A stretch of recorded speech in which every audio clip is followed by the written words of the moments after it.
रंजीता सिंह और आप देख रहे हैं पब्लिक आई न्यूज। कृषि मंत्री श्रीमती दीपिका पांडे ने कृषि विभाग के मंत्रालय का संभाला कार्यभार। बैठक कर पदाधिकारियों को दिया निर्देश, योजनाओं के क्रियान्वयन में लाएं तेजी।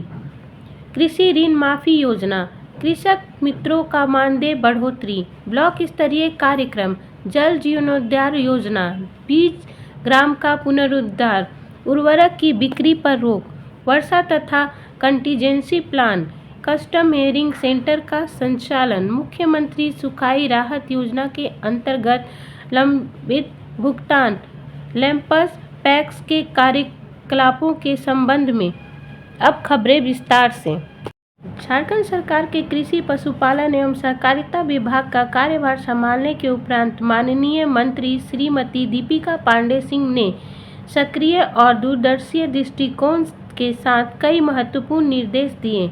पदभार संभालने के बाद उन्होंने विभागीय अधिकारियों के साथ उच्च स्तरीय बैठक की, जिसमें किसानों को सीधा लाभ पहुंचाने हेतु कृषि संबंधित निम्नलिखित योजनाओं पर तेज गति से कार्य करने का दिया निर्देश। सरकार द्वारा चलाई जा रही कृषि ऋण माफी योजना के अंतर्गत अभी तक 50,000 रुपये तक का स्टैंडर्ड केसीसी लोन की राशि बढ़ाकर 2 लाख रुपए तक का ऋण माफ किया जाएगा। माननीय मंत्री ने निर्देश दिया है कि विभाग इस योजना के क्रियान्वयन के लिए मंत्रिपरिषद के समक्ष शीघ्र प्रस्ताव उपस्थित करें। कृषक मंत्रियों का मानदेय बढ़ोतरी, कृषक मंत्रियों के मानदेय को 1,000 रुपये से बढ़ाकर 2,000 रुपये प्रति माह बढ़ाने हेतु माननीय मंत्री द्वारा शीघ्र प्रस्ताव उपस्थित करने का निर्देश दिया। ब्लॉक स्तरीय कार्यक्रम, माननीय मंत्री ने प्रखंड स्तर पर विभागीय द्वारा चलाई जा रही लाभुक जनित योजना के प्रचार प्रसार तथा सीधा लाभुकों तक योजना का लाभ पहुंचाने हेतु प्रखंड स्तर पर बृहत रूप से कार्यक्रम आयोजित करने का निर्देश दिया।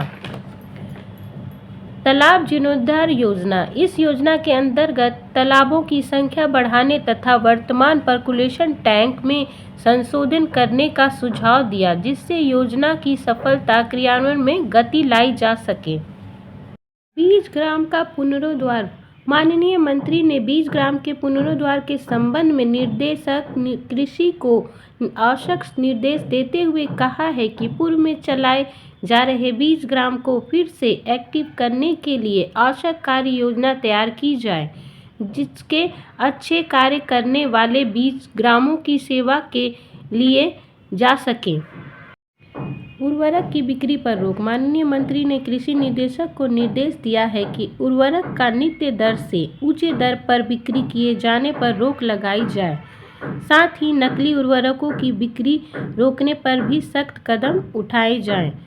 वर्षापात तथा कंटीजेंसी प्लान, अभी तक राज्य में वर्षापात की कमी देखी गई है। वर्षापात में कमी के मद्देनजर रोबस्ट कंटीजेंसी प्लान तैयार कर सुखाड़ की स्थिति उत्पन्न होने पर बेस्ट मिटिगेशन मेजरमेंट के क्रियान्वयन के लिए विभाग को तैयार करना चाहिए। कस्टम हेयरिंग सेंटर का संचालन, माननीय मंत्री ने निर्देश दिया है कि वर्तमान में चल रहे सीएचसी केंद्रों का कार्यकलाप की समीक्षा कर ली जाए, साथ ही केंद्रों पर निरीक्षण किया जाए। यह भी सुनिश्चित किया जाए कि सभी सीएचसी केंद्र सुचारू रूप से चलें तथा नॉन फंडेड सीएचसी को बंद करते हुए नए अच्छे फार्मर ग्रुप को सीएचसी चलाने का कार्य दिया जाए। मुख्यमंत्री सुखाई राहत योजना के अंतर्गत लंबित भुगतान, माननीय मंत्री के निर्देश दिया है कि आपदा प्रबंधन विभाग को इस योजना के अंतर्गत लंबित भुगतान के लिए अधियाचना भेजी जाए। लैंपस पैक्स के कार्यकलापों के संबंध में, लैंपस पैक्स को और अधिक सुदृढ़ करने की दिशा में माननीय मंत्री ने निर्देश दिया है कि डिफरेंट लैंपस पैक्स की जगह पर नए लैंपस पैक्स को विकसित किया जाए। साथ ही साथ ज़्यादा से ज़्यादा लैंपस पैक्स को एमएसपी पर धान अधिप्राप्ति के लिए केंद्रों के रूप में विकसित करने का निर्देश दिया। सभी निदेशकों को अपने अपने संबंधित निर्देशालयों से मुख्य योजनाओं को प्राथमिकता के आधार पर विशिष्ट समय सीमा कैलेंडर विकसित कर कार्य योजना तैयार करने का निर्देश दिया गया।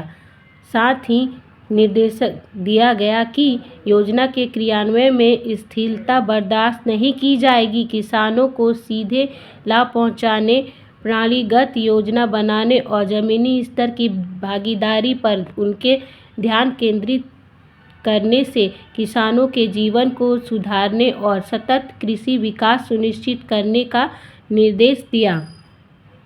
सरकारें बहुत सारी योजनाएं लाती है, विशिष्ट समय सीमा कैलेंडर विकसित की जाती है। और क्या ये सारी योजनाएं धरातल तक पहुंच पाती हैं? देश दुनिया की खबरों के साथ आप देखते रहिए पब्लिक आई न्यूज़।